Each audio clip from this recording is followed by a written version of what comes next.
Before marriage ಭ್ರೂಣ ಹತ್ಯೆ ಆಗಿದೆ.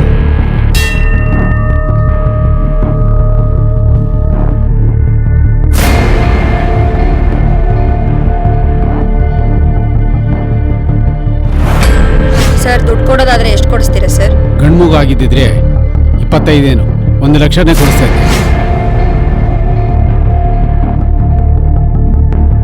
ಹೆಣ್ಣು ಭ್ರೂಣ ಹತ್ಯೆ ನಿಮ್ಮ ಡಿಸ್ಟ್ರಿಕ್ಟ್ ಅಲ್ಲಿ ಜಾಸ್ತಿ ನಡೀತಾ ಇದೆಯಲ್ರಿ?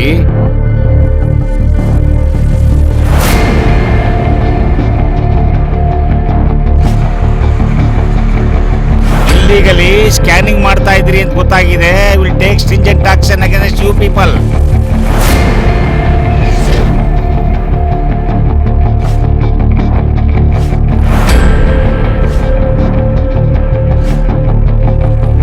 ಇಲ್ಲಿ ಅವಶ್ಯ ನಡೀತಿದೆ ಅಂತ ಹೌದಾ?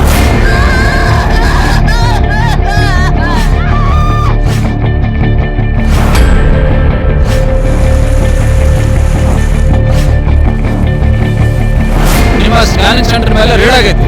ನಿಮ್ಮ ಸ್ಕ್ಯಾನರ್ ಎಲ್ಲ ಸೀಸ್ ಆಗೈತಿ. 400 ಜನ ಅಪ್ರಾಪ್ತ ಹೆಣ್ಣು ಮಕ್ಕಳು ಗರ್ಭಧರಿಸಿ ಅಬಾರ್ಷನ್ ಮಾಡಿಸ್ಕೊಂಡಿದ್ದಾರೆ. ನಿಮ್ಮಂತ ಆಫೀಸರ್ಸ್ ಏನ್ರಿ ಮಾಡ್ತಾ ಇದ್ದೀರಾ? ಹೆಣ್ಣು ಶಿಶು ಹತ್ಯೆಗೆ ಅಂತ್ಯ ಆಡೋರು ಯಾರು? ಹೆಣ್ಣಾದ್ರೆ ನಿಮ್ ಡಾಕ್ಟರ್ ಹತ್ರ ಹೇಳಿ ತೆಗ್ಸ್ಬಿಡ್ತೀನಿ. ಅಬಾರ್ಷನ್ ಮಾಡುವಂತ ಬಂದಿದ್ದೆ. ನನ್ ಮಗು ನನಗೆ ಕೊಡ್ಸ್ಬಿಡಿ. ಕಳ್ಳು ಬಳ್ಳಿ ಇಲ್ದೆ ನನ್ನ ಕೈಯಲ್ಲಿ ಬದುಕೋಕ್ ಆಗಲ್ಲ. ನಮ್ಮ ಸಮಾಜ, ಈ ಸಮೂಹ, ಅದರಲ್ಲೂ ಹೆಣ್ಣು ಮಕ್ಕಳು ಮನಸ್ಸು ಮಾಡಿದ್ರೆ ಮಾತ್ರ ಹೆಣ್ಣು ಭ್ರೂಣ ಹತ್ಯೆನ ತಡೆದು ಎಡೆಮುರಿ ಕಟ್ಟಕ್ಕೆ ಸಾಧ್ಯ.